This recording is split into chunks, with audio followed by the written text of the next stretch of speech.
Entonces, pues al que se conecta el video, buenas. Y entonces tenemos que mirar algo. Tenemos que dejar esto listo de una vez. Sobre los temas, no sé. No sé qué entre en el. No sé qué entre en el qué. En el quiz. Pero bueno, lo importante es que se va a tener ese quiz. Sí, toca hacerlo entonces ustedes lo hacen el 5 de diciembre. El 5 de diciembre hay quiz. Listo, o sea, en 2 semanas. Ya. Entonces, en 2 semanas hay quiz. Yo creo que llegamos a Green. Yo espero llegar a Green. Al menos. Sí, nosotros llegamos a Green. O sea, en la clase de hoy hacemos pues más o menos un repaso de lo que es campos vectoriales integrales de línea. Pues hoy vemos que es un campo vectorial conservativo. Y pues si hacemos integrales de línea, pues va a ser fácil entender independencia de la trayectoria. Y entonces 5 de diciembre quiz. Queda grabado. Queda grabado. Entonces 5 de diciembre quiz. ¿Hasta dónde? Lo más probable que hasta Green, pero pues toca mirar cómo nos va. Pero la idea es pues lo que alcancemos a ver hasta la última clase de esta segunda semana. ¿Por dónde? Por donde siempre, por Moodle. Entonces, el quiz va por Moodle. Entonces pues ya sabe más o menos cómo es la vuelta por Moodle. Y bueno, examen. Examen entonces el del 14 al 19. Voy a poner un villancico. O sea, ya te voy a poner villancicos. El 24 de diciembre. El 17. El 17 de diciembre hay parcial. Hay parcial 17 de diciembre. Y el taller se haría para entregarlo.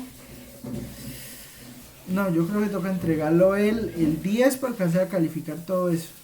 Entonces, bueno, el 17 de diciembre el parcial. Sea como sea, 17 de diciembre se hace parcial. ¿De qué? Pues de lo que se alcance a ver. Y ya. ¿Preguntas? Pregunten.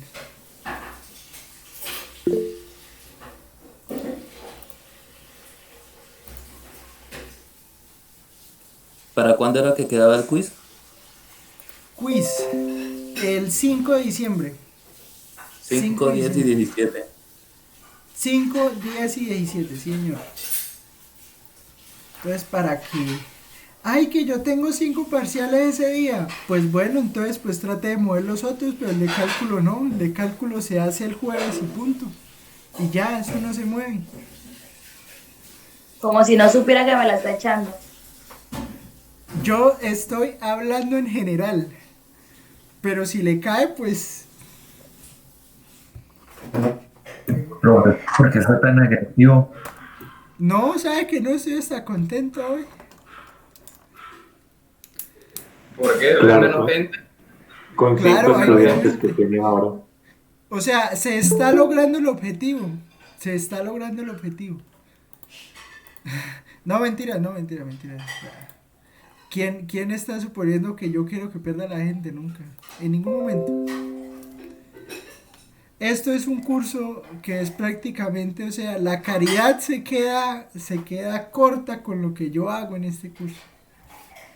Gracias. Bueno, entonces, ahora sí, pregunta seria. ¿Vieron el video o no? Yo solo vi Profe, el primero, pero yo digo la verdad no lo vi. Tuve full de trabajo este fin de semana. ¿Ven? Y yo tenía la fe. Yo tenía la fe en ustedes. No, pero es que hay que ser sinceros. ¿Para qué uno le dice mentiras? Y yo tenía la convicción de que de verdad no iban a perder esas 2 horas. Para que vean que no es porque yo lo diga, es porque ocurre. Entonces, bueno, ya le toca ver ese video. O sea, ¿por qué? Porque lo de hoy es más express.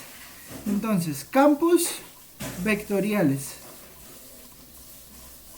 Bueno, voy a tratar de que, de hacerlo lo más, voy a hacerlo breve, pero voy a tratar de hacerlo, o sea, hacerlo bien, que me entiendan la idea, ¿sí?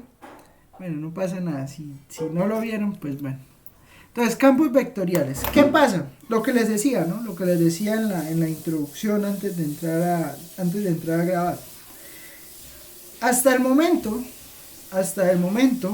con cálculo 1, con cálculo 2 y con cálculo y con hasta el segundo corte de cálculo multivariable, nosotros estábamos tratando con un tipo de función.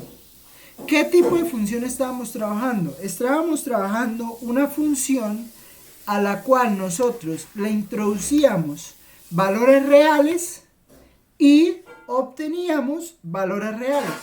¿Qué quiere decir eso? Que por ejemplo, nosotros hacíamos una función, no sé, f de x cuadrado más y cuadrado, por ejemplo. F de x cuadrado más y cuadrado, nosotros lo evaluábamos en un punto cualquiera. ¿Y eso qué nos daba? ¿Qué valor nos daba? Por ejemplo, pronto, por si no me entienden lo que les quiero decir. Ejemplo, si yo tenía f de xy y decía x cuadrado más y cuadrado, ¿cuánto era f de 1, 5? O sea, el resultado nos da un número. 26. Real. Un número real, ¿cierto? 26, o sea, es un número real. ¿Listo? ¿Qué ocurre? Nosotros podemos tener más dimensiones, 4, 5, 6, 20 dimensiones, y siempre vamos a tener un número real. Entonces, estábamos tratando con funciones que salían de un Rn y llegaban a R. ¿Sí? Ese era el tipo de funciones que estábamos trabajando y desarrollamos pues las técnicas de cálculo para ese tipo de funciones. Entonces, si eran funciones de reales en reales, pues entonces calculábamos sus derivadas, calculábamos sus integrales. Si eran funciones de más de 2 dimensiones, pues entonces calculábamos derivadas parciales, derivadas direccionales, integrales dobles, integrales triples, dependiendo de donde estuviera la función, ¿no? ¿Qué ocurre ahora? Ahora ocurre que nuestras funciones ya no nos van a arrojar un número, sino que nuestras funciones nos van a arrojar vectores. ¿Qué quiere decir eso? Que ahora vamos a tener funciones que a cada, por ejemplo, que a cada punto xy, ese punto xy me va a arrojar un vector. Entonces puede ser 3x cuadrado más 5y más z en y más 1 en j. Y entonces, por ejemplo, f de 1, 5, ¿qué me da?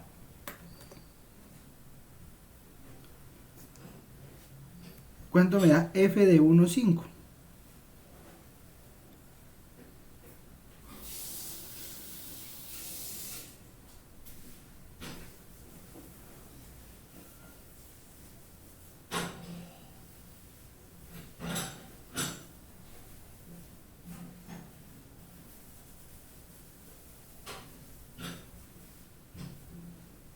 De a 1.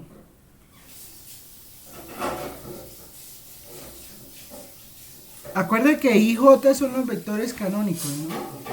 Profe, es una 25, 28Z. No, 28 Z. no. Ah, porque En lo I, puse ¿no? Porque está en O sea, I están errados. y, Ok. ya. y uno en J, ¿no? No, ¿Cuánto da 5J, creo. Como que creo. Ah, no, sí da 1. Como que 1. ¿Cuánto da Pues digo a que 1 en J no está acompañado. 8 y 5 en J. 28 más Z en I, ¿no? 5 por 5, 28. 25. Más 3, 28 en I. 28 y más 1J. Más 1J. Listo. Son Ya, ahora vectores sí. diferentes. Eso sí es cierto. Entonces, eso que está ahí, ¿qué es? Eso es un vector. Eso es un vector. Entonces, si ven el cambio de perspectiva, o sea, ya no estamos trabajando con funciones que nos dan números reales, sino que estamos trabajando con funciones que nos dan vectores. Pero no la vamos a Profe, llamar, ¿cómo? ¿cómo haríamos para hallar la dirección del vector? Ahí está. La dirección es 28 en I y 1 en J. Pero ¿y eso gráficamente cómo se ve? Primer Pues- cuadrante. Ahí toca ver el video porque en el video aparece. Entonces por aquí hay 28 y por aquí hay 1. Entonces un vector así. No, es una buena pregunta, Dairo. Es eso. 28 unidades en I y 1 en J. O sea, recuerde pues que tenemos los vectores unitarios, ¿no? O sea, aquí va I y aquí va J. ¿Sí? Y bueno, y si estamos en el espacio, pues entonces aquí está I, aquí está J y aquí está K. ¿Sí? Imposible. O sea, bueno, no, de pronto. O sea, uno tiene que el vector, por ejemplo, el vector E sub 1, que es 1, 0, 0. El vector E sub 2, que es 0, 1, 0. Y el vector E sub 3, que es 0, 0, 1. Entonces este es el vector que uno llama I, este es el vector que uno llama J, y este es el vector que uno llama K. Al menos en 3 dimensiones, ¿no? Bueno, en 2 o en 3 dimensiones. Porque ya en 4 dimensiones y ya le toca a usted hablar es en términos de los coordenados unitarios, E sub 1, E sub 2, E sub 3. Yo no sé, ¿ustedes hasta qué ven de álgebra? ¿Ustedes ven que es una base? ¿Saben qué es una base de un espacio vectorial? Sí, profe, pero no me acuerdo.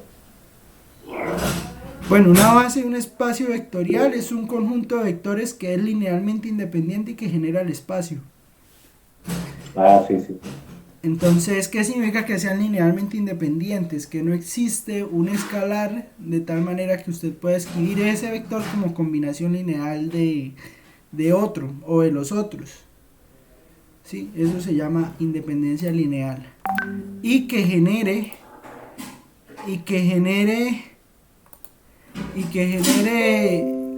significa que usted puede escribir todos los vectores del espacio en términos de esos vectores. Entonces, pues usted cualquier vector de R3, entonces por ejemplo usted tiene el vector X, Y, Z, usted cualquier vector de R3 lo puede escribir en combinación lineal de estos, porque si es X, Y, Z, usted lo puede escribir como X en Y, más Y en J, más Z en K, viendo esto como vector, ¿no? Entonces, estos vectores son linealmente independientes. Eso se puede demostrar de muchas maneras. Una forma es, por ejemplo, calculando el determinante. Entonces usted hace esto. Entonces usted tiene esto, este determinante, pues es fácil ver que le da 1. Entonces como el determinante da distinto de 0, eso quiere decir que son vectores linealmente independientes. Y que le generen, pues es que todo vector del espacio se puede escribir en términos de esos 3 vectores. ¿Sí? Eso es, digamos, una base. Una base del espacio vectorial. Oiga, esto no está funcionando bien hoy, man. Entonces esto se llama una base. Base del espacio vectorial. ¿Sí? Bueno, lo que le dije hoy era un repaso, ¿no? De cómo entender las cosas. Entonces, pues uno siempre, por eso es que uno siempre escribe esto como IJ, porque es que resulta que estos vectores IJ, pues son, como son base del espacio, pues entonces usted los puede representar fácil de esa manera. ¿Sí? Bueno, pero a esta función no se le llama función vectorial, sino que a esta función se le llama campo vectorial. Bueno, y usted dirá, pero profesor, ¿por qué eso se le llama campo vectorial? Por lo siguiente, porque resulta que si, por ejemplo, que si tenemos esta función que está acá, o bueno, pues sí, una función, este campo vectorial se llama campo vectorial porque para cada punto, o sea, en cada punto de donde yo defina el vector, va a salir un vector, valga la redundancia. ¿Qué quiere decir eso? Quiere decir que en cada punto hay un vector, entonces el espacio se me va a volver un campo de vectores. ¿Y qué quiere decir que sea un campo de vectores? Pues que para cada punto me genera un vector y yo no voy a tener una gráfica como las que teníamos antes, ¿sí? O sea, digamos, o sea, va a ser distinto a como en R2 usted llegaba. En R2, por ejemplo, usted llegaba y tenía una función de este estilo, ¿no? Entonces usted llegaba y bueno, pues para cada punto que estaba acá, pues usted definía este punto y pues obtenía la curva. O si estábamos en el espacio, pues obtener una superficie, ¿no?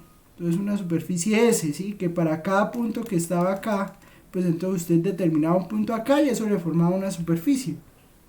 Aquí no. ¿Por qué aquí no? Porque como para cada punto usted está generando un vector, entonces todo el espacio, o sea, todo el espacio o todo el plano se le va a llenar es del vector que corresponde para cada punto. Me explico.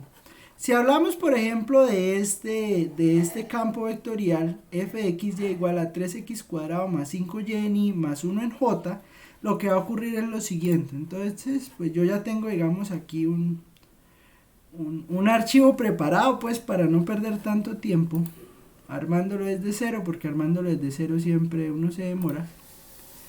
Entonces, campos. Entonces, mire, a lo que me refiero es a esto. A lo que me refiero es a esto. Vea, cada punto de estos rojos que usted ve acá es un punto en el plano. Y a cada uno de los puntos de ese plano le corresponde un vector. Entonces vean, si ven que esto no le está generando a usted una superficie o en el plano no le está generando una curva. Lo que ocurre es que en el plano, para cada punto le genera un vector. Entonces por eso esto se llama un campo vectorial. Y pues depende de la naturaleza del campo, pues cómo se vea ese campo de vectores, valga la redundancia, ¿sí? ¿Me entienden la idea?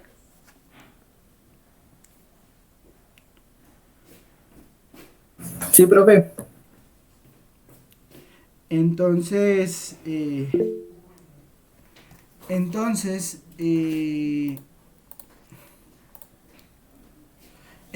¿qué pasa? Pues por ejemplo, pues miremos la que teníamos allá, ¿no? La función que teníamos allá. ¿Cómo era? Era 3, ¿qué? 3x cuadrado más 5y. Entonces, la parte x, o sea, la parte y, pues es 3x cuadrado. Entonces sería, x es a1, entonces 3a1 al cuadrado. 3x cuadrado más 5y, y aquí en z sería 1.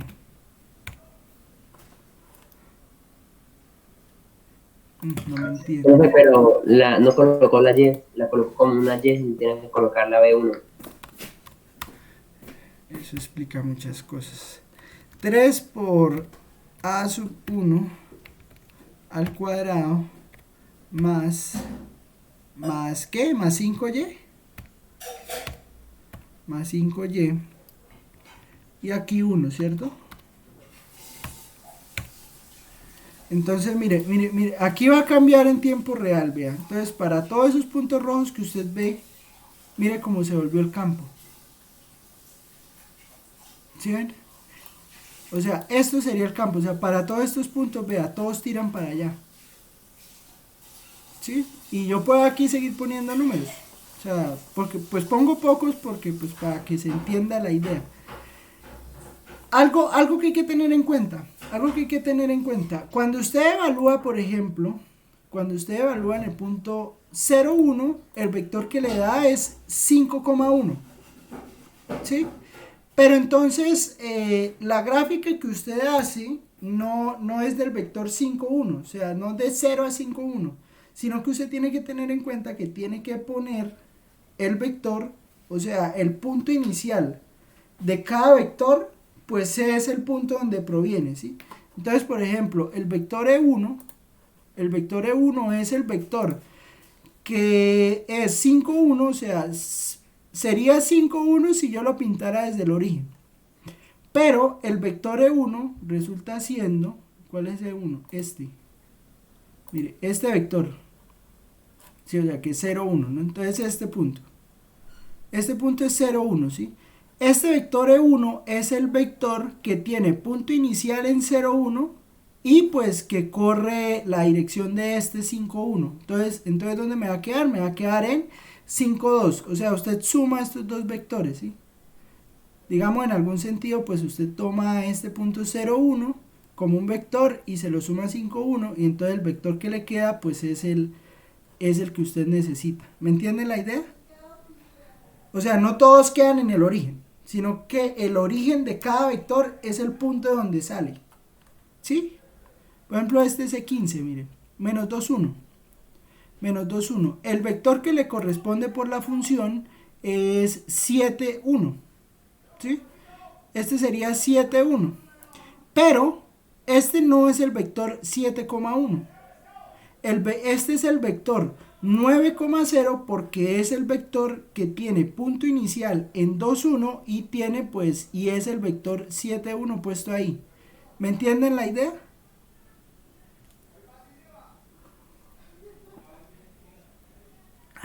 ¿Me entienden la idea o...? Sí, profe. El punto es preciso. Sí, señor. ¿Cómo que me va a preguntar? ¿El punto qué? Pues ya usted tiene que... Uy, no le entendí, mano. Profe, eso es lo mismo que hizo en el video de introducción. Sí, por eso le digo que esto es un repaso, ¿sí? Entonces, pues, porque hubo gente que no vio el Venga, video. profe, tengo una pregunta. Pregunta. Eso, digamos, esa columna que usted tiene, la columna E, Ajá. eso me parece más bien como suma de cabeza y cola, porque es 0, 1. Digamos, la suma del C con el D da 5,2, ¿no? Se me hizo más parecido a ese método gráfico de cabeza y cola. Es que eso es, ¿Eso es cabeza y cola? sí. Ah, Qué nombre tan horrible, pero sí, eso es. No, mentiras, todo bien. No, o sea, sí, o sea, uno entiende las cosas como las entiende. Pero sí es eso, o sea, porque ¿por qué termina haciendo eso? Porque en realidad, pues si usted quiere poner este vector en este punto, pues lo único que usted tiene que hacer es construir el vector que va de acá a acá. O sea, que va del 0 hasta el punto. O sea, usted construye este vector. Usted construye este vector que va de 0, 0 hasta este punto y pues hace la suma de estos dos. Y cuando hace la suma de estos dos, pues ese es precisamente este. ¿Sí me entiende? sí, profe, Bueno. entendí. Entonces, esa es la idea, ¿bien? Entonces, así nos queda un campo vectorial. Claramente, pues este es un campo que que me inventé. Pero pues los campos vectoriales, pues hay campos vectoriales muy específicos, ¿no? Entonces, por ejemplo, el de una rueda. No sé si vieron, o sea, en el video está así. Entonces, por ejemplo, usted tiene una rueda. Entonces, usted tiene una rueda. Entonces aquí está el centro de la rueda. Entonces, por ejemplo, si se está moviendo así, pues entonces usted ya puede decidir. Por ejemplo, entonces si usted tiene una partícula que está más al borde de la circunferencia de la rueda, pues entonces usted va a tener que eso tiene mayor velocidad, ¿no? Y pues claramente el campo le va a decir que esto se está moviendo de esta manera, ¿no? Entonces, pues digamos que los campos vectoriales sirven para eso. Sirven para hacer muestreos de cómo se comporta una fuerza, de cómo se comporta la velocidad, de cómo se comporta, por ejemplo, la atracción gravitacional, ¿no? Entonces, pues, ¿qué pasa con la atracción gravitacional? Déjeme borrar aquí esto, o sea, ¿qué pasa? Pues que entonces si usted está más cerca al centro de la Tierra, pues entonces la intensidad de la gravedad es más alta que si usted está por aquí afuera, ¿no? Entonces, pues, aquí por fuera los vectores van a ser chiquitos, pero si usted se acerca más, pues los vectores van a ser más grandes. ¿Sí? Eso es un campo vectorial. ¿Claro está ahí?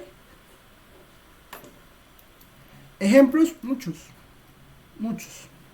¿Qué nos va a interesar? ¿Qué nos va a interesar de los campos vectoriales? Porque pues los campos vectoriales son amplios, o sea, es muchísima información.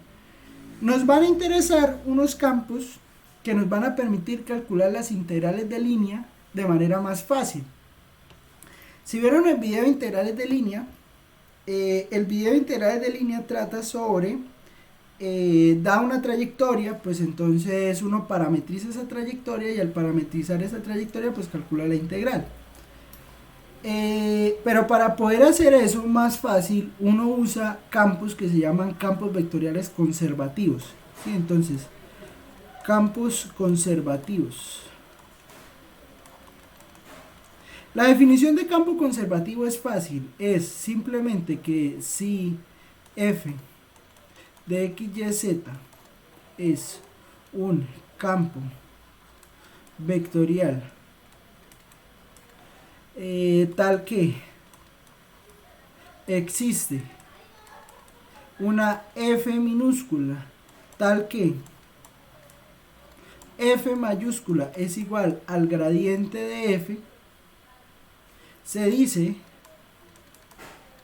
que f es un campo vectorial conservativo. ¿Sí? ¿Qué quiere decir esto? Eso quiere decir, yo tengo un campo vectorial f mayúscula. Si yo puedo conseguirme una función f minúscula de las que ya trabajamos antes, o sea, de las de una variable, ¿sí? O sea, de las que dan un número real, yo le calculo el gradiente a esa función y resulta que si yo le calculo el gradiente a esa función y el gradiente de esa función me da la f mayúscula, pues entonces tengo algo que se llama un campo vectorial conservativo. ¿Me entienden la idea?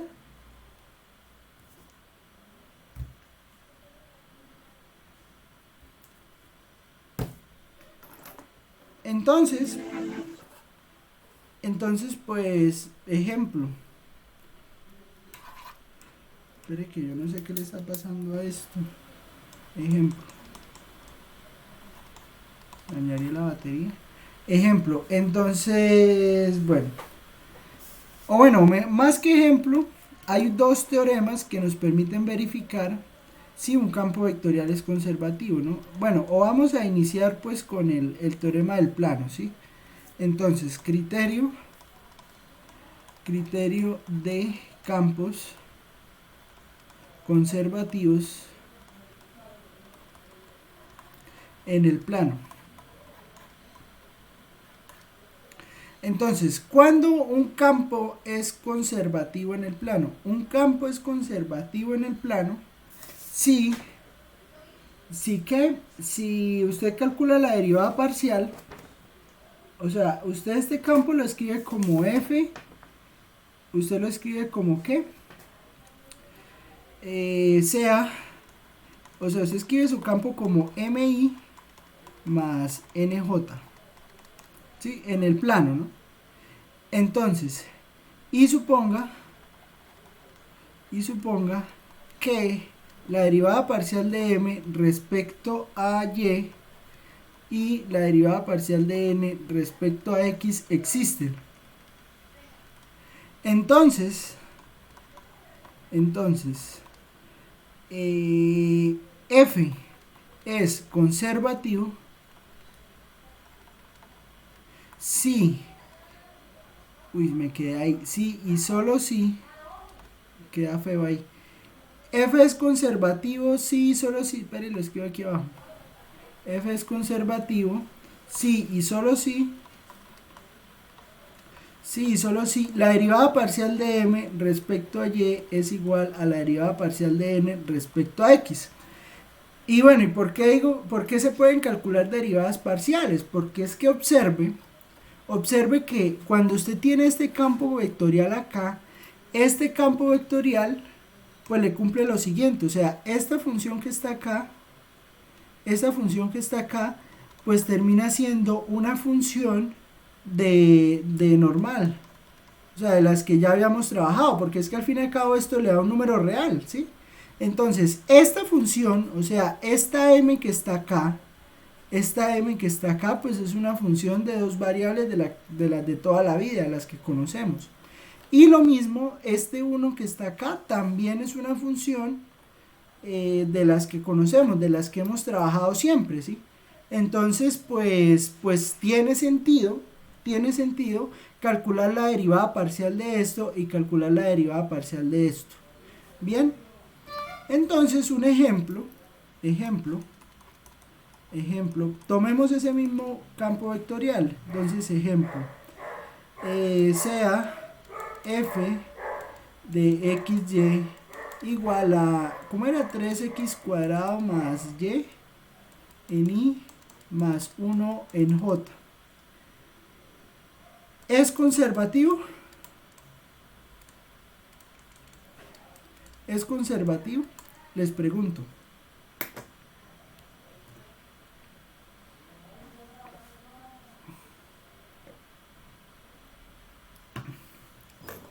No, no es conservativo. No, profe, no lo es. Claramente no, porque, o sea, usted saca la derivada parcial de m respecto a y, ¿seguros? La derivada parcial de m respecto a y, ¿cuánto le da? M es este, ¿no? Da 1. 1. 1. 1, porque Da uno. es este, ¿no? Este blanco. ¿Sí? Eso que encerra ahí en Exacto, el ahí blanco. da 1. Esta da 1, ¿bien? Y la derivada va a encerrarla en otro color, o sea, por ejemplo, tomo aquí este azulito, este celestico otra vez, y entonces este sería la derivada parcial de n. Claramente la derivada parcial de n respecto a x da 0. Entonces, pues, como ven, son distintas. Entonces, como son distintas, f no es conservativo. ¿Claro? Otro ejemplo. Hagámonos otro ejemplo.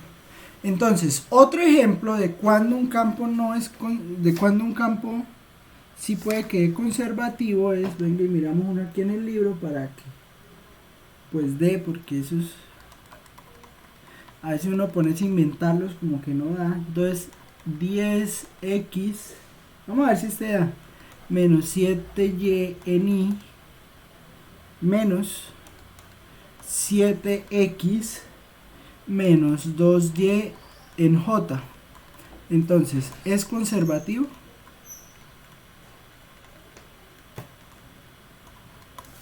¿Es conservativo? Pregunto. Ese sí, profe. ¿Por qué? Pues porque da 7 en los dos lados. Menos 7. Así de una la hizo, pues sí, sale de una, ¿no? O sea, porque pues la derivada parcial de m respecto a y, pues le da menos 7 y la otra también da menos 7. Entonces, pues bueno, voy a escribirlo, ¿no? Entonces la derivada parcial de m respecto a y es igual a menos 7, que es igual a la derivada parcial de n respecto a x. Entonces, pues listo, claramente es conservativo. Bien. ¿Pregunta hasta ahí o vamos bien?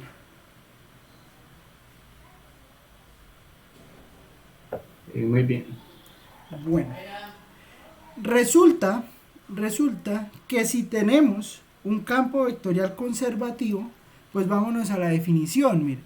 Entonces dice que si tenemos un campo vectorial que es conservativo, dice que existe una función que yo puedo, de tal manera que yo puedo escribir al campo como, como el gradiente de esa función. Bueno, aquí también me faltó decir, se llama f la función potencial. La función potencial. ¿Por qué esos nombres? Tengo entendido que le dicen campo conservativo por ley de la conservación de la energía, ¿sí? Y función potencial supongo que por la energía potencial, pero la verdad lo de los nombres sí no lo sé. No lo sé, eso sí lo acepto, no sé por qué se llaman así, pero pues bueno. ¿Y para qué? ¿Y qué pasa con esa función potencial? Bueno, resulta que, bueno, recuerden que cuando nosotros estamos hablando de integración definida, y lo hicimos varias veces, lo hicieron en cálculo integral, resulta que uno siempre busca integrar, cuando usted le dicen calcule la integral de a hasta b de f de x, usted lo que hace es conseguirse una función que se llama antiderivada, ¿no? Bueno, ¿qué pasa aquí? Pues resulta que si usted se puede conseguir la función potencial del campo conservativo, pues usted puede usar esa función para calcular la integral de línea. O sea, es algo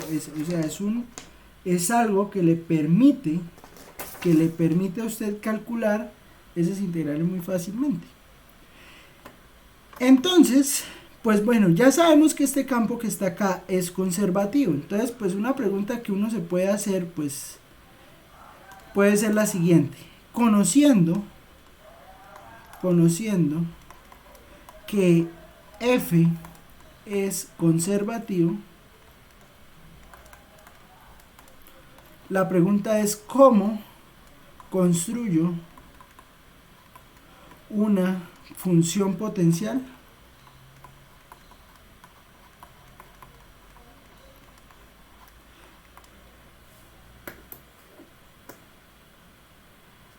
Bueno, les recuerdo pues aquí, ¿no? A ustedes y para los que van a ver el video, que pues todos estos conceptos que estoy diciendo aquí, o sea, que lo estoy diciendo rápido, están bien desarrollados en el video que se envió, ¿sí? Entonces pues allá se explica todo, de dónde salen las cosas, de por qué sale tal y tal y tal cosa, o sea, esto es como un repaso, ¿sí? O sea, como para un complemento de ese video, pues para la próxima semana ya empezar con integrales de línea de derecho y independencia de la trayectoria y bueno, y hacer todas las operaciones que se hacen allá.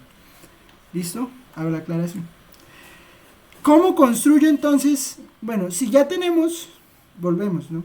Si ya tenemos un campo que es conservativo, ¿qué es la función potencial?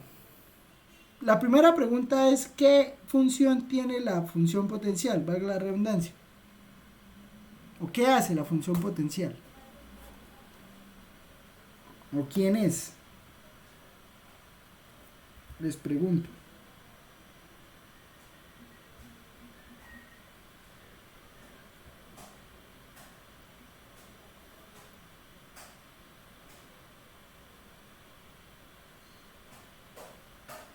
¿Se fueron?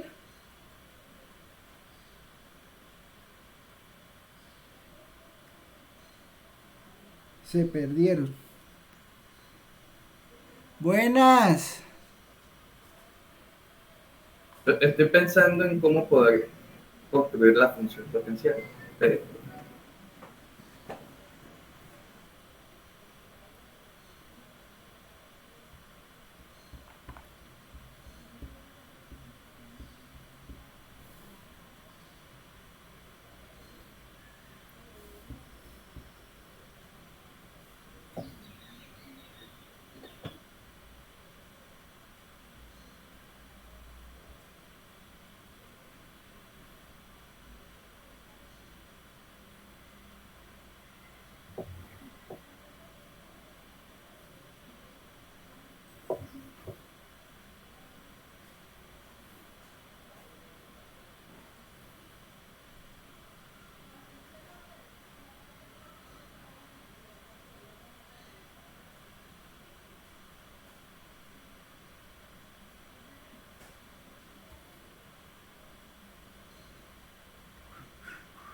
No supe. Mire. Así como... No digo nada. Lo diría en privado, porque eso queda grabado, man. F es conservativo, ¿sí? Entonces, ¿qué significa que un campo vectorial sea conservativo? significa que existe una función, entonces existe f minúscula de tal manera que f es igual al gradiente de f, ¿sí? Pero ¿qué quiere decir esto? Pues si yo tengo que f es m en i, vamos a hacerlo para 2, ¿sí? Para 3 pues es algo parecido, pero entonces para 2 es esto, ¿no? Entonces, si f es igual al gradiente de f, pues entonces eso implica que f pues es igual a mi más nj. Pero resulta que el gradiente de f, esto debe ser igual al gradiente de f, pero ¿qué es el gradiente de f? Es la derivada parcial de f respecto a x en y más la derivada parcial de f respecto a y en j. ¿Sí me entiende la idea?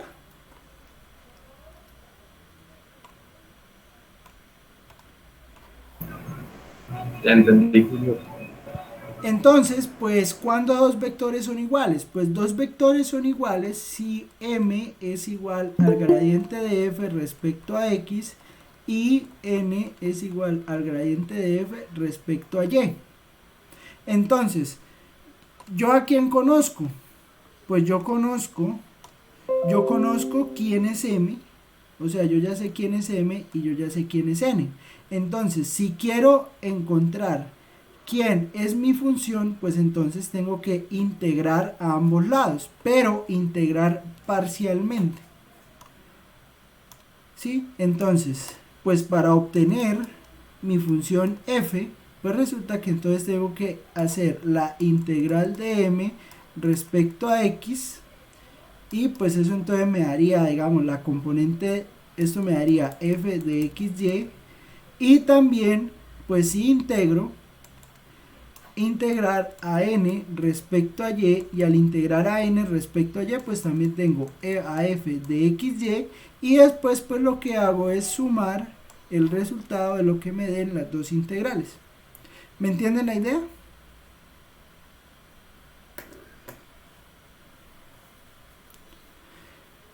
No se asusten con eso de integrar así con parcialmente, o sea, no cambia mucho. O sea, no vamos a hacer ecuaciones diferenciales parciales, no, tranquilo, relájese que no. O sea, porque yo sé que hacer integrales en derivadas parciales, eso no es fácil. Eso no es fácil, eso es un curso pesado, bien pesado, porque hay que saber también algunas técnicas de análisis complejo. O sea, hay que saber integrar en números complejos. Se puede llegar hasta allá, ¿sí? Entonces, pues, pero no, tranquilo que estas integrales se pueden calcular fácil. ¿Listo? ¿Y a qué me refiero con esto? ¿A qué me refiero con esto?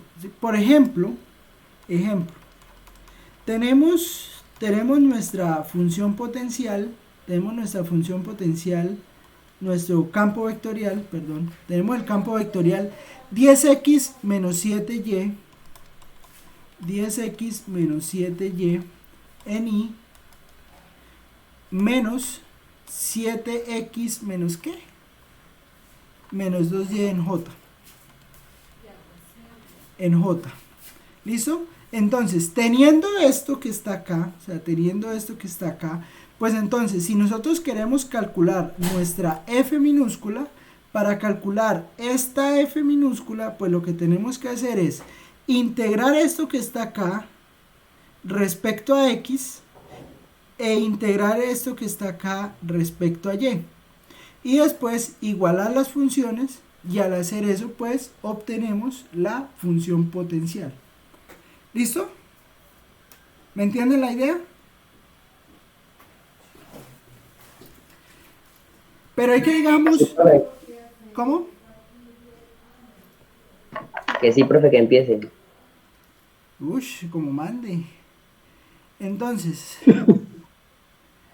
integral de 10x menos 7y, vamos a integrar respecto a x. Entonces, pues bueno, es fácil ver que esto le va a dar 10x cuadrado sobre 2 menos 7y por x más como estamos integrando respecto a x, a usted le va a salir una función en términos de y más la constante de integración.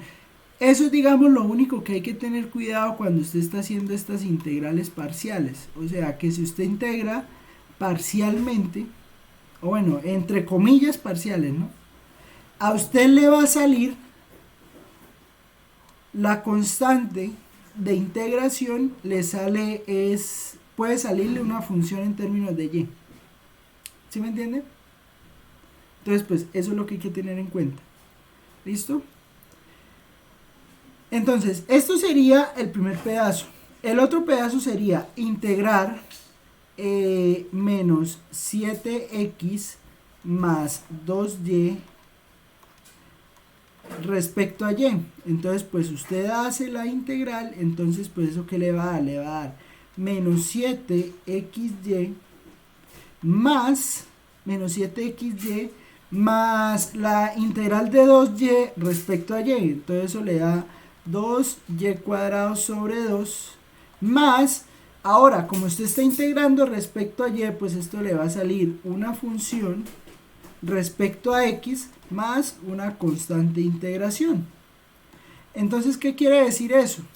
Eso quiere decir que esta que está aquí era su función potencial y esta que está aquí era su función potencial. Pues eso ¿qué implica? Pues eso implica que esto que está acá y esto que está acá debe ser igual, porque usted estaba calculando la misma función. ¿Sí me entiende? Entonces, pues eso quiere decir que 10x cuadrado sobre 2 menos 7xy más g de y más la constante de integración debe ser igual a menos 7xy más y cuadrado más h de x más su constante de integración. Esta va a ser su función potencial. Entonces, ¿qué ocurre? Pues aquí fácilmente se puede ver que g de y resulta siendo y cuadrado y que h de x resulta siendo, bueno, 5x al cuadrado. ¿Sí ven? Entonces, usted reemplaza en cualquiera de las dos, o sea, para que estas dos cosas sean iguales, tiene que ocurrir que la función f de xy debe ser igual a ¿qué? Pues bueno, el menos 7xy más, ya le respondo, más y cuadrado más 5x cuadrado más su constante de integración. Entonces, esta es una función potencial. ¿Qué me iba a decir?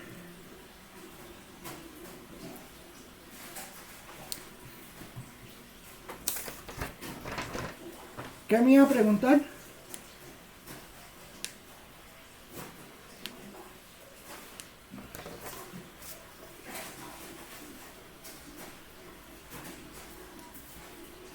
No, nada ya.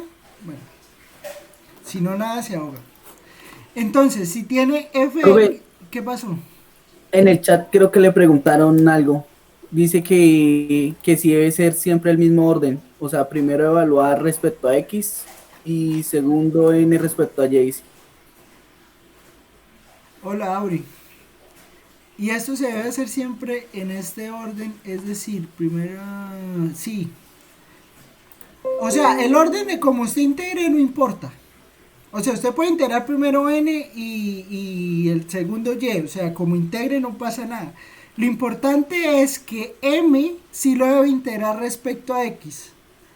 Y n lo debe integrar respecto a y. O sea, lo que acompañe a j, independientemente del nombre que tenga, Pepito Pérez está acompañando a j. Entonces usted le toca integrar a Pepito Pérez respecto a y.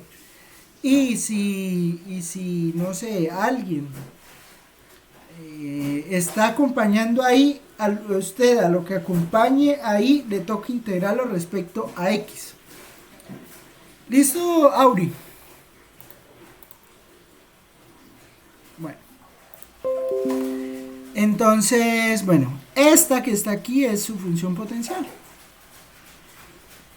Lo podemos comprobar porque resulta que, bueno, calculemos el gradiente de esa f que obtuvimos ahí.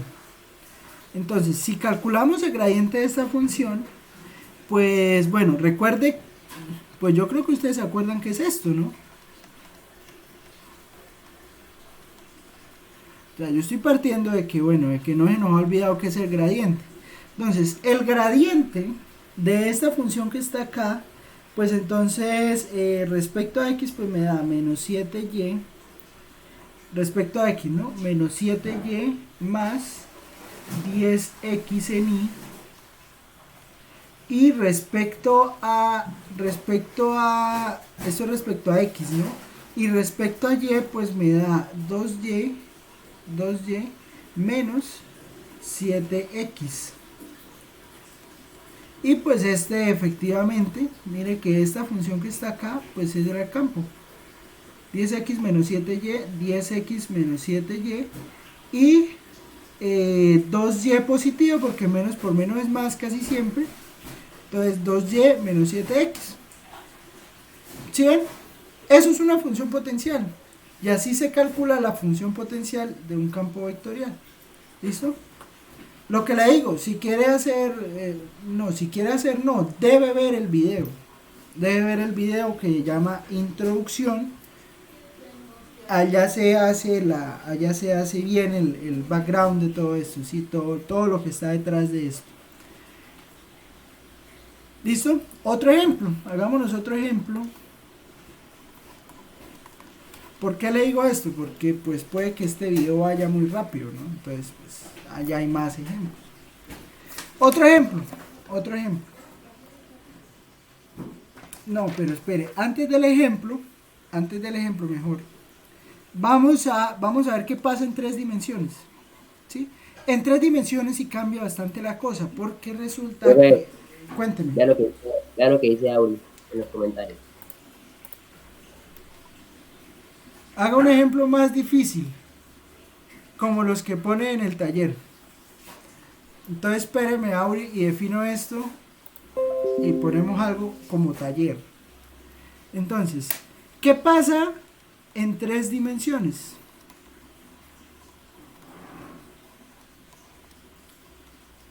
¿Qué pasa en 3 dimensiones? Entonces la pregunta es, bueno, ¿y en 3 dimensiones qué? Para 3 dimensiones vamos a introducir dos conceptos. Que pues su utilidad va muchísimo más allá. Su utilidad va muchísimo más allá de calcular funciones potenciales. ¿Sí? Pero pues bueno, al menos en un principio lo hacemos para calcular funciones potenciales. ¿Listo? ¿Qué pasa en 3 dimensiones? Entonces, en 3 dimensiones vamos a hacer lo siguiente. Vamos a definir dos cosas que se van a llamar la divergencia y el rotacional. Entonces, sea f de x, y, z igual a un campo en 3 dimensiones más p en k. Entonces, si f es MNP, sea un campo vectorial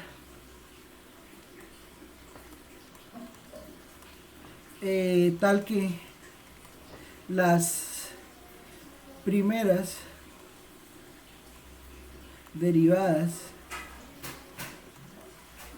parciales de m, n y p existen. Entonces, se tiene que, o se define mejor, se define la divergencia del campo va a ser simplemente esto, la suma de las derivadas parciales.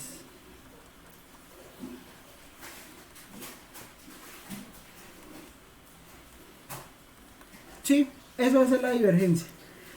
Note que la divergencia, ¿qué me va a dar? Bueno, obviamente la divergencia se calcula en un número, ¿no? ¿Cuánto me da la divergencia? Si yo tengo divergencia en un punto cualquiera, ¿esto qué me da? Eso es una pregunta del quiz, por ejemplo. ¿La divergencia qué le da? Le da un número, le da un vector, le da una cosa que usted no sabe qué es.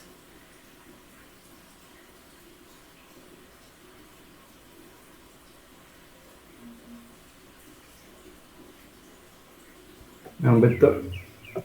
No, da un número. ¿Un número? Da un número porque mire que aquí no tiene I, aquí no tiene J y aquí no tiene K.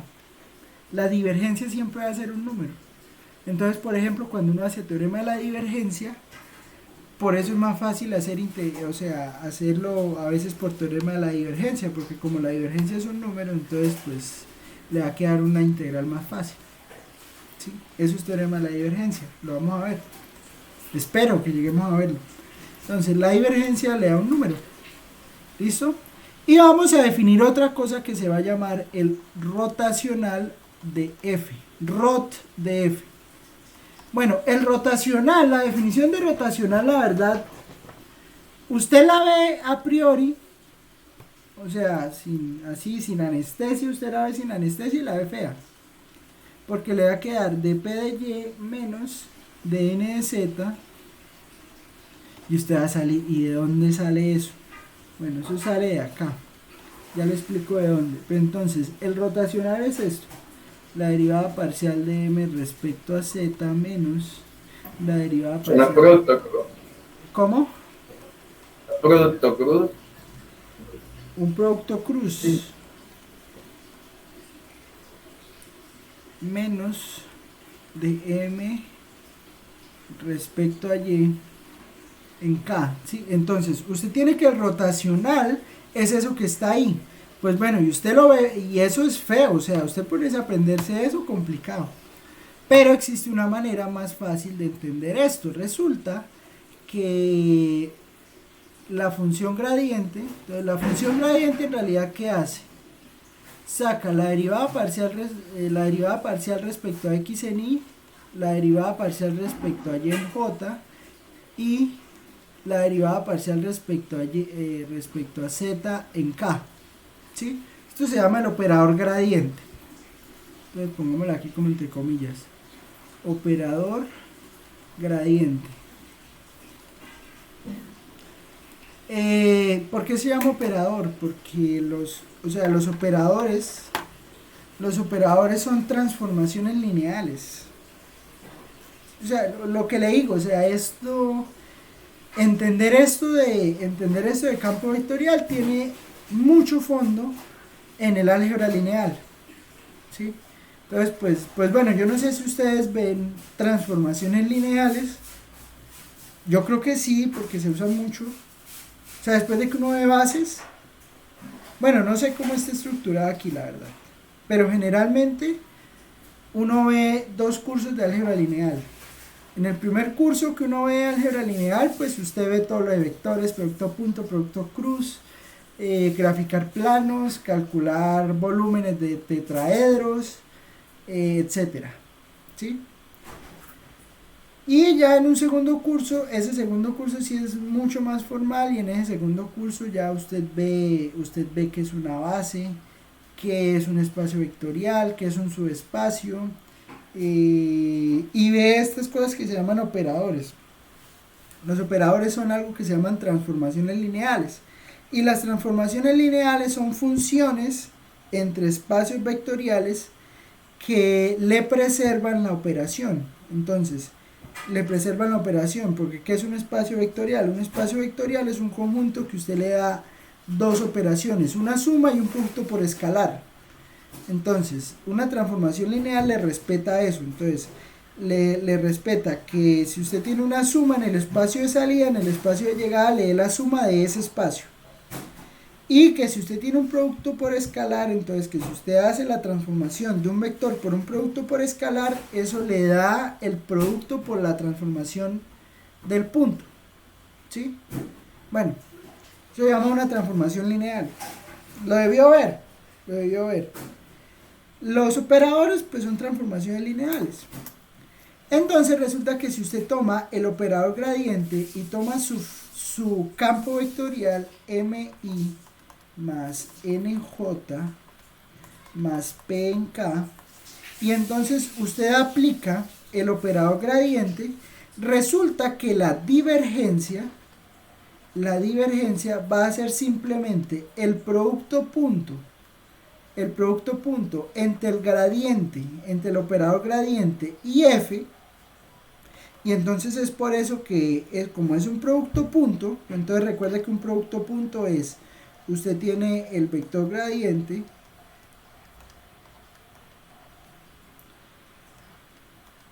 no sé, esto tiene otro, esto le ponen otro nombre, producto, se me viene a olvidar ahorita, producto escalar se llama esto también, no sé cómo lo habrán llamado, si producto punto o producto escalar.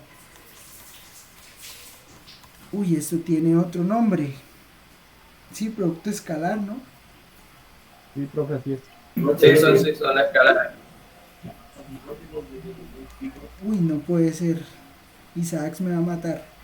Entonces, el producto escalar, entonces usted hace el producto escalar entre gradiente y f, sí es producto escalar. Entonces, no, yo sé que eso se llama producto escalar, pero es que eso tiene otro nombre, pero bueno, en fin. Entonces, pues usted hace la suma, ¿no? Oiga, uno deja de dar una materia y se le olvidan las cosas, qué desgracia. Bueno, esto le da un número, ¿sí? Esto le da un número.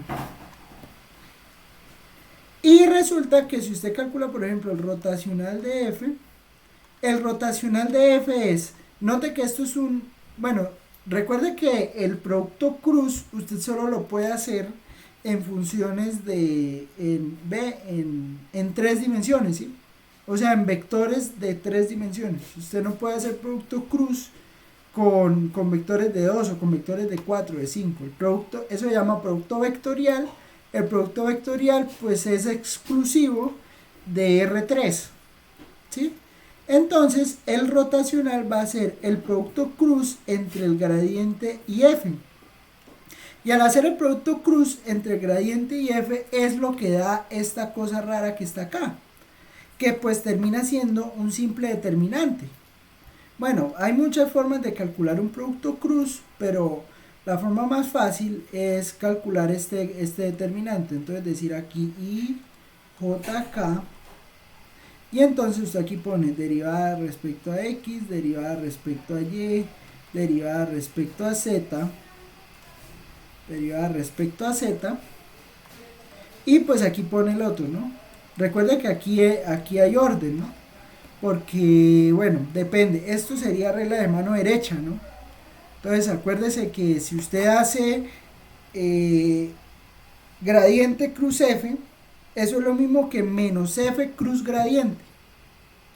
Sí, digamos, hay una propiedad del producto vectorial que si usted tiene, por ejemplo, u, usted hace u cruz b, eso es lo mismo que menos b cruz u. ¿Cómo? Eso es parecido a los jacobianos. No, el jacobiano es otra cosa distinta. Pero, o sea, sí tiene mucho que ver. Pero es otra cosa que no vimos.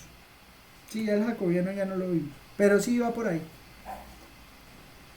Hay que hacer esta transformación.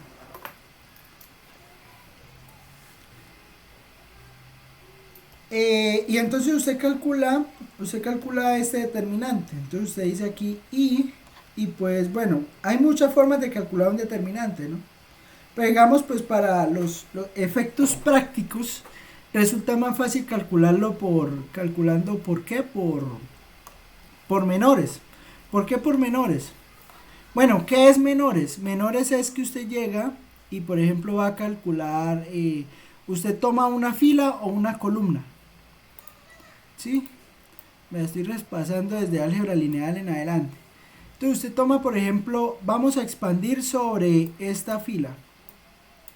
¿Sí? Vamos a expandir el determinante sobre esta fila. Entonces, ¿qué hacemos? Pues tomamos ahí, tomamos a J, tomamos a K, y entonces tomamos I, y quitamos y solo vamos a calcular el determinante de lo que queda, ¿sí? Entonces, pues decimos y multiplicamos por el determinante de esto que está acá. Entonces va a ser el determinante de la derivada respecto a y multiplicado por p menos la derivada respecto a z de n.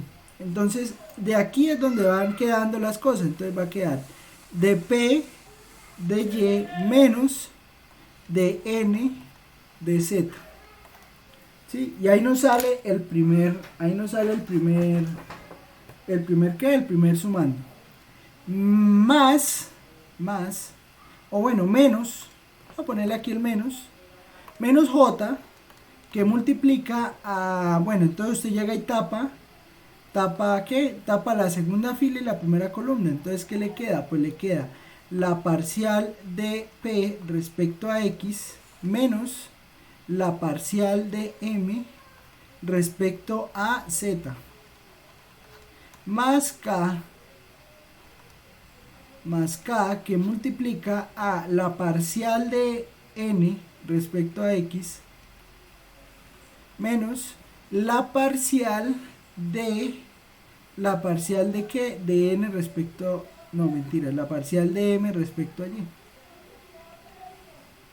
¿Listo? Y entonces esto es lo que se llama el rotacional de f.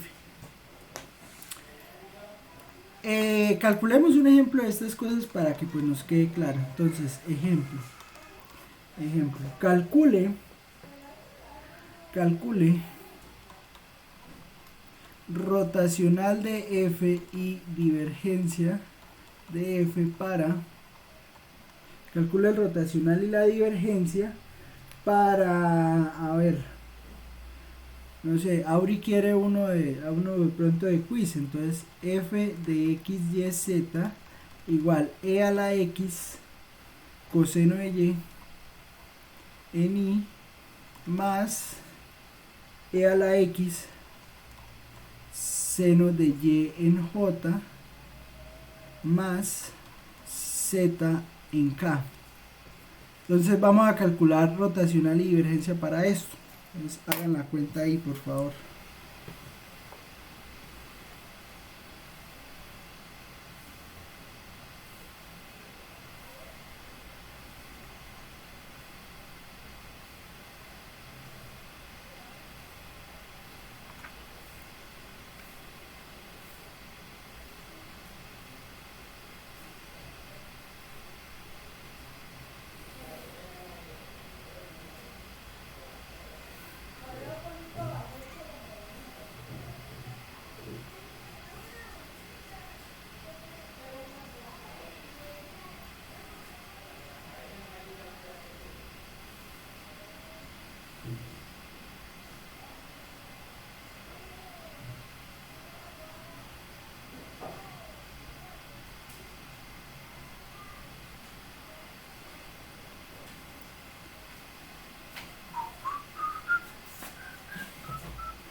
¿Qué pasa con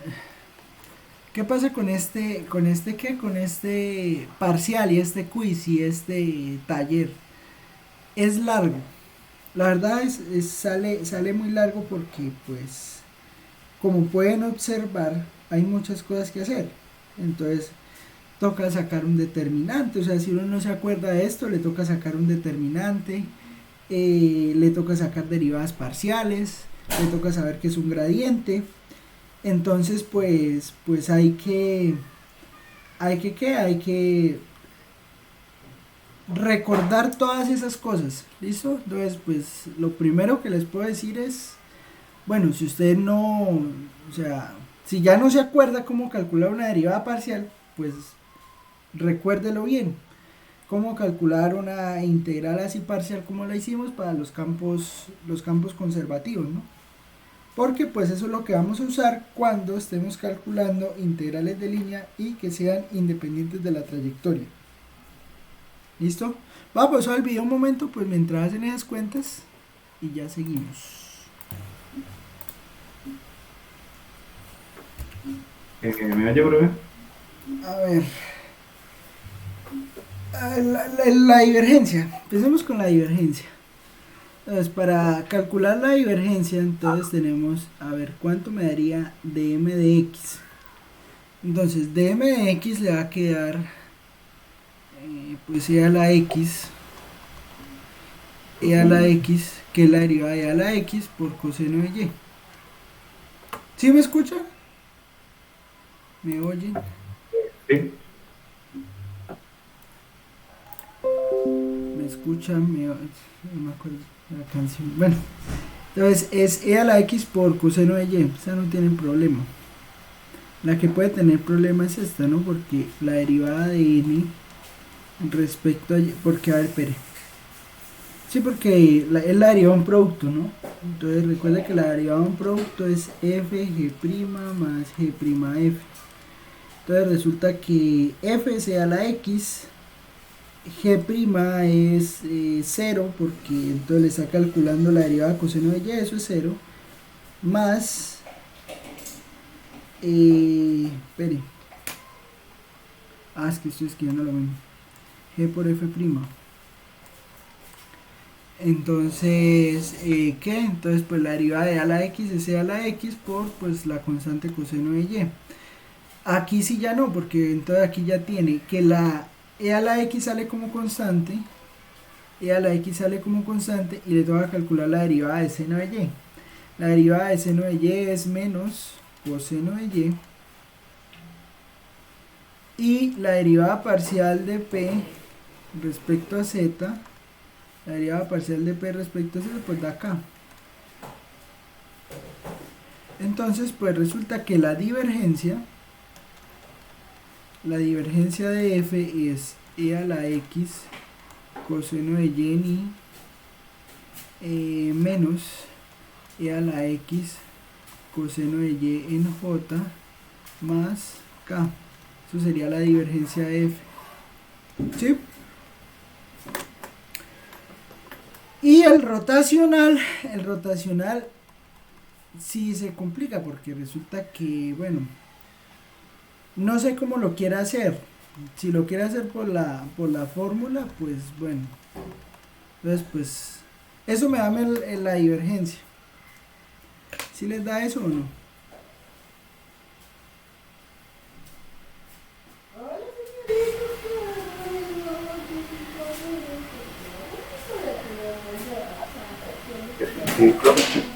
Cuéntame.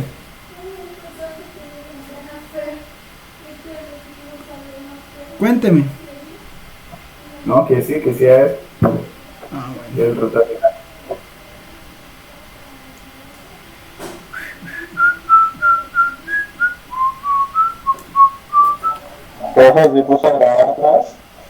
Sí.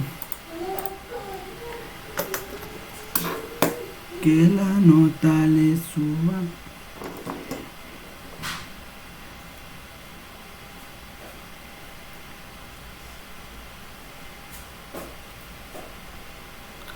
Entonces, pues bueno, el rotacional sí hay que hacer la cuenta. Ah, pero bueno, recuerde que esto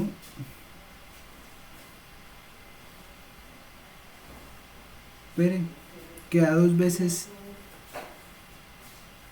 e coseno de y. ¿Por qué?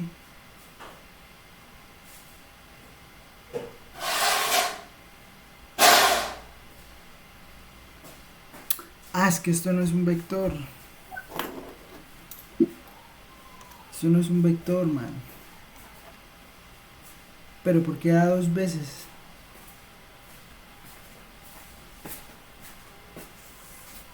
Profe, ¿no se supone que esto en la derivada de... no, ya dijo.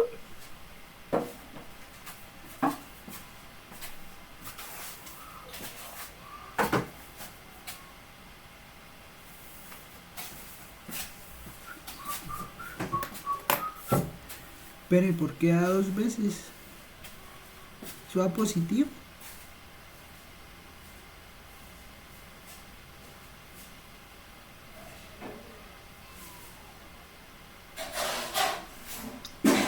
No puede ser que me esté muriendo en una cuenta de una integral, de una derivada.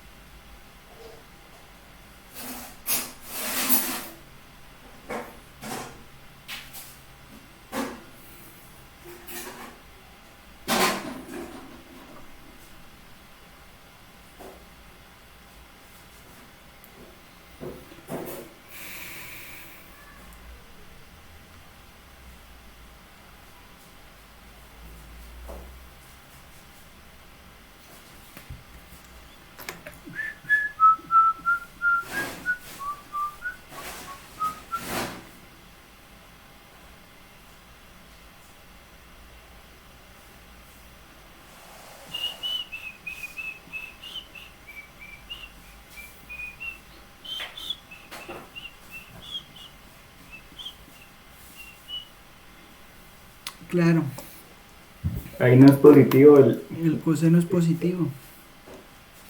Que la derivada que es negativa es la del seno, la del coseno. Sí. Es porque es esto, es que la integral la que da negativa. Sí, el problema de que de venir de cálculo integral es eso. Resulta entonces, pues de ahí, entonces ahí sí da 2e a la x coseno de y más 1, más cano más 1, más 1. Entonces, esta sería la divergencia. ¿Listo? El rotacional. pues el rotacional, si tenemos en cuenta que el producto cruz entre dos vectores unitarios diferentes es igual a 0, de las bases, ya podríamos definir que solamente nos va a quedar un K, el resultado donde está acá. ¿Cómo? ¿Cómo así? Que el producto cruz entre dos vectores unitarios que sean diferentes va a ser igual a 0. O sea, digamos, I por J es 0, J por K es 0, pero K por K ya es 1. Por lo tanto, ahí podríamos decir que el resultado que nos va a dar solamente va a ser en K. Antes de que me equivoque.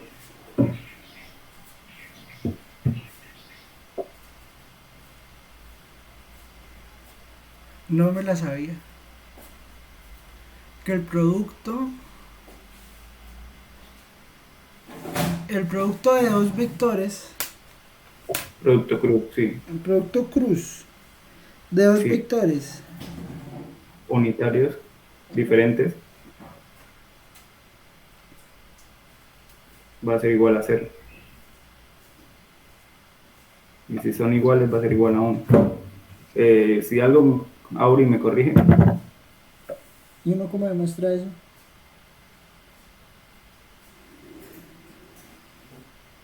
Señor. ¿Uno cómo demuestra eso? Ay, no, eso ya es de física. Pues tomando... No, eso no es de física, eso es matemáticas.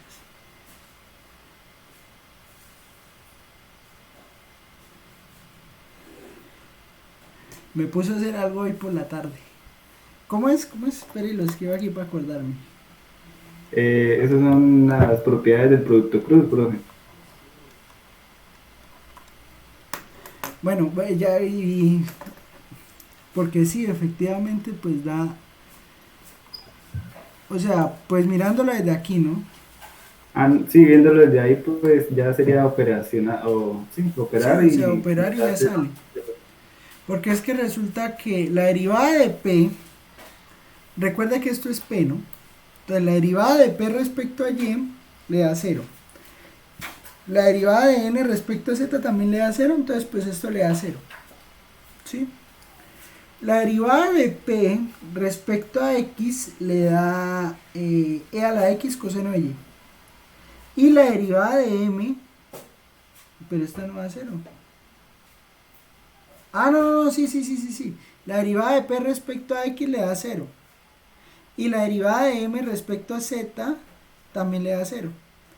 Y la derivada de K respecto a la derivada de K... la derivada de N respecto a X le da E a la X seno de Y. Y la derivada de M respecto a Y, eso sí le da E a la X seno de Y. Porque sería la derivada de esto respecto a Y. Y la derivada de coseno sí es menos seno. Entonces ahí sí le da. Entonces le daría 2E a la X seno de Y. ¿Sí? Entonces da 0, 0, 2E a la X seno de Y. ¿Sí? ¿Por quién? O sea, ¿por Sí. qué? Sí. Sí. No sé los demás, pero digamos, pues, se habría escrito.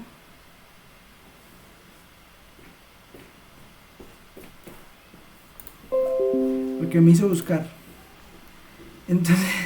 Entonces ¿qué? El rotacional le da esto. ¿Listo? Pero bueno, mientras que, ¿qué pasa? Pues resulta que el rotacional nos va a permitir decidir si un campo vectorial de 3 dimensiones, o sea, MNP, es conservativo o no. Entonces resulta que en teorema sea F igual a MI más NJ más P por K. Entonces F es conservativo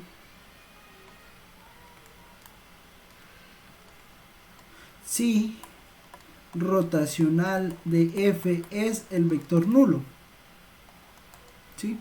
O sea, si el rotacional es el vector nulo, o sea, el vector 0, 0, 0,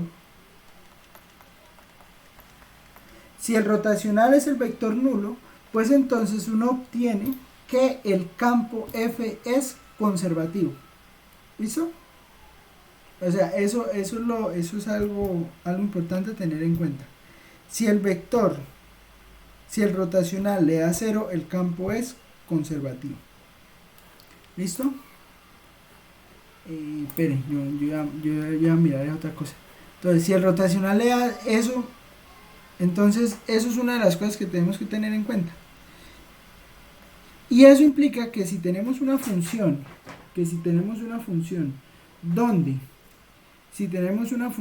donde el rotacional nos da 0, un campo vectorial donde el rotacional nos da 0, quiere decir que podemos calcular su función potencial. Sí, o sea, eso se llama un corolario. Sí.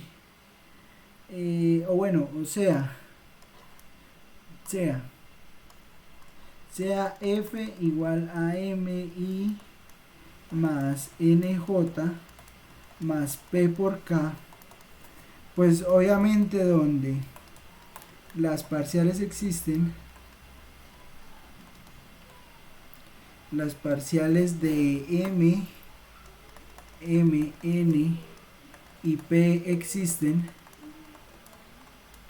entonces existe F tal que F mayúscula se puede escribir como el gradiente ¿No de F. ¿Qué dice en el nombre?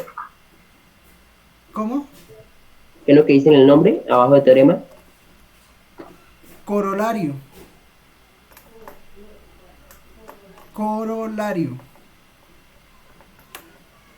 Un corolario es un teorema chiquito que sale un teorema más grande.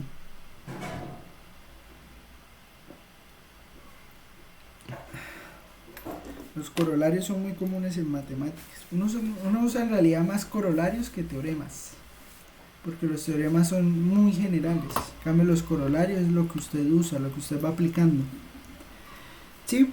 Entonces, pues decidir si un campo vectorial es conservativo o no, pues eso se va a hacer simplemente calculando el rotacional. Entonces, si usted calcula el rotacional del campo, después obtiene si es conservativo o no. ¿Listo? ¿Esto qué?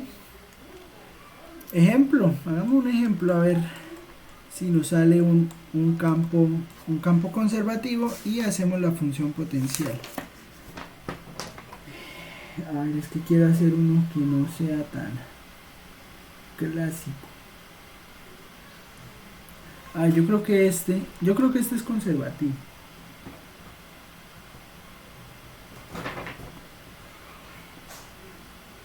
Entonces f de x, y, z igual a 1 más 2 y z cuadrado en j más 1 más 2 y cuadrado z en k. Entonces, ejemplo, ¿es conservativo? Entonces, ¿qué debemos buscar? ¿Qué debemos buscar para saber si es conservativo o no?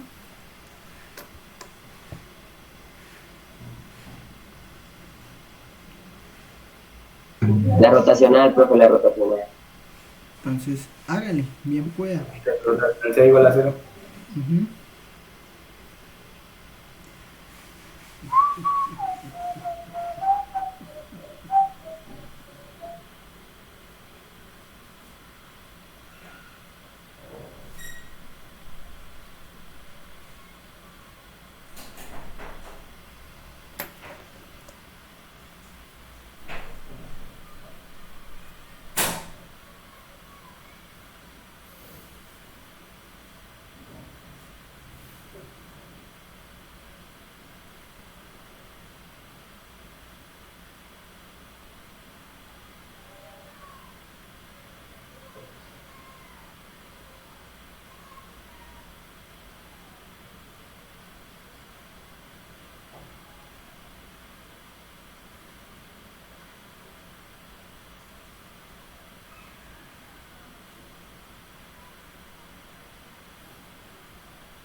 ¿Es conservativo?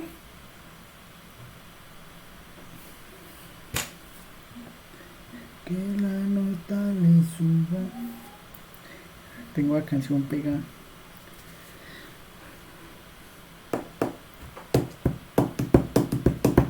Conservativo. ¿Cómo? ¿Sí? Y creo que no es conservativo. ¿Por qué? Señor, ¿Por qué? porque en AX, bueno, en I, Ujú. me da como tal un resultado. Por lo tanto, como no es cero, como ese resultado es diferente de cero, pues ya significa que no es conservativo. Pero es que si no hay componente ni, ¿cuál es la componente?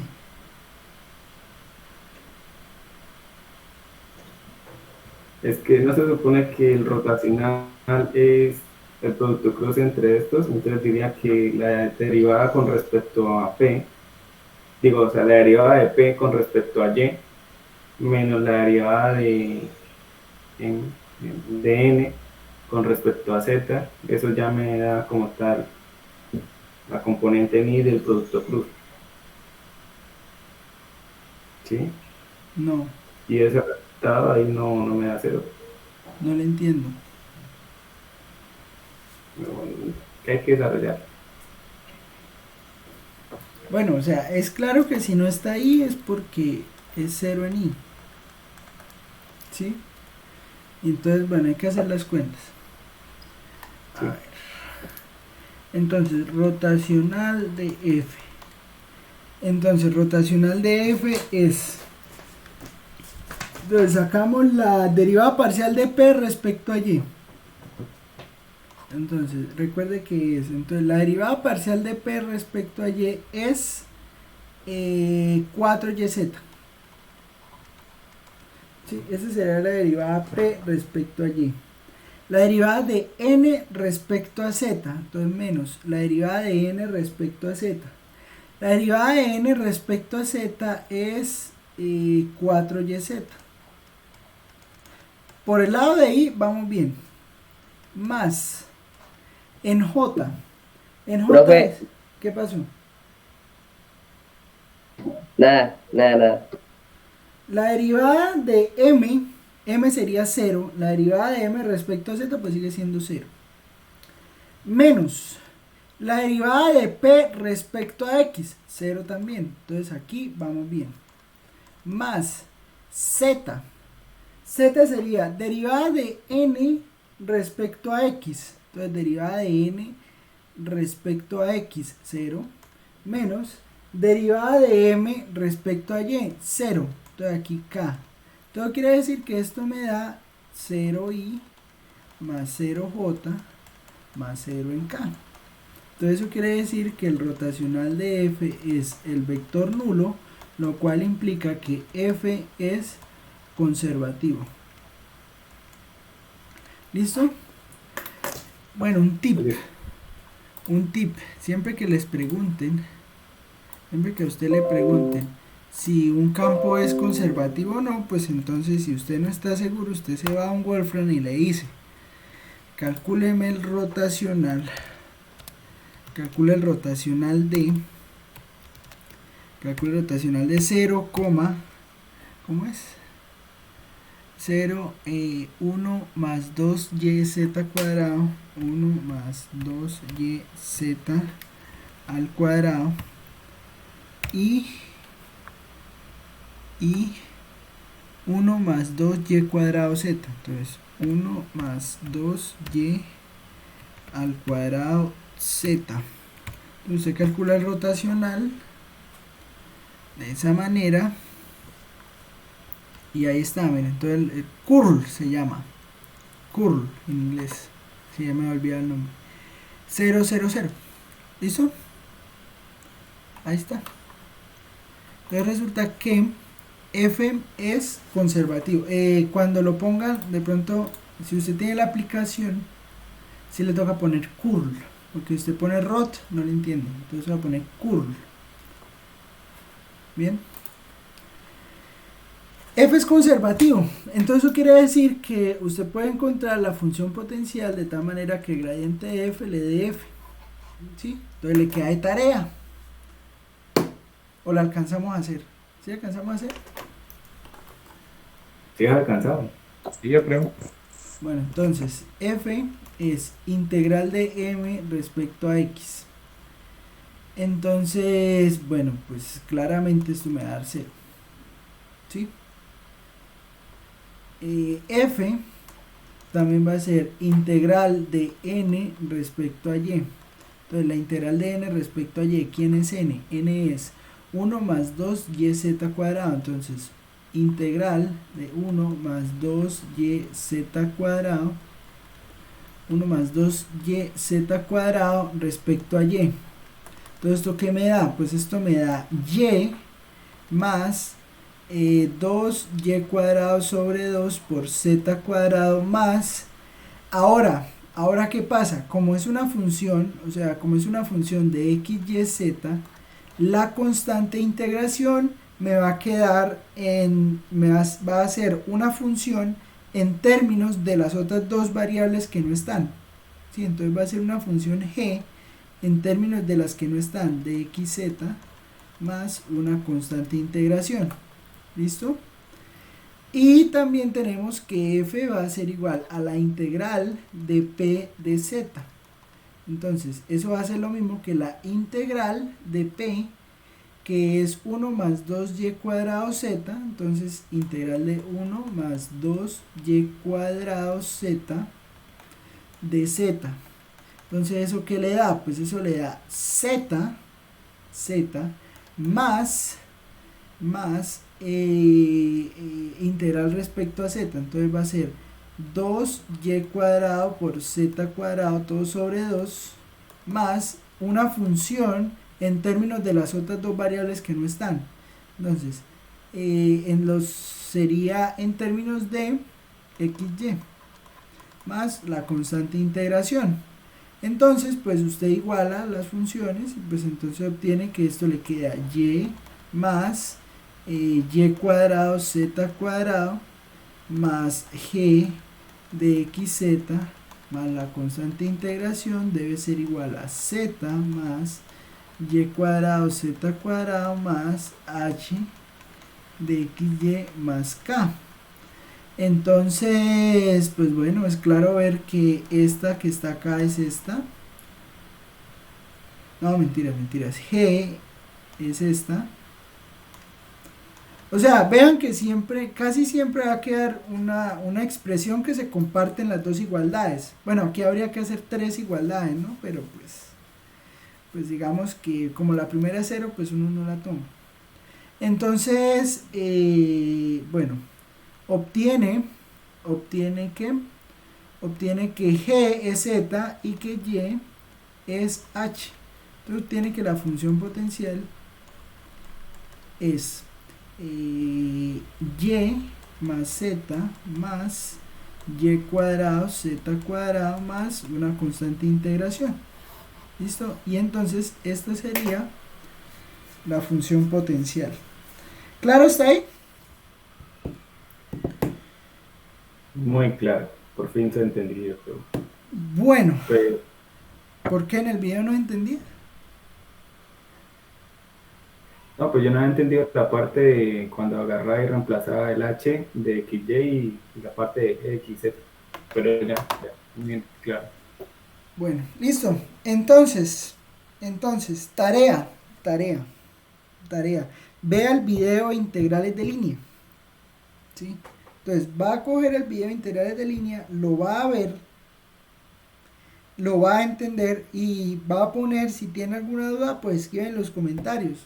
Tal cosa no la entiendo, entonces ahí le respondemos, escribe al grupo.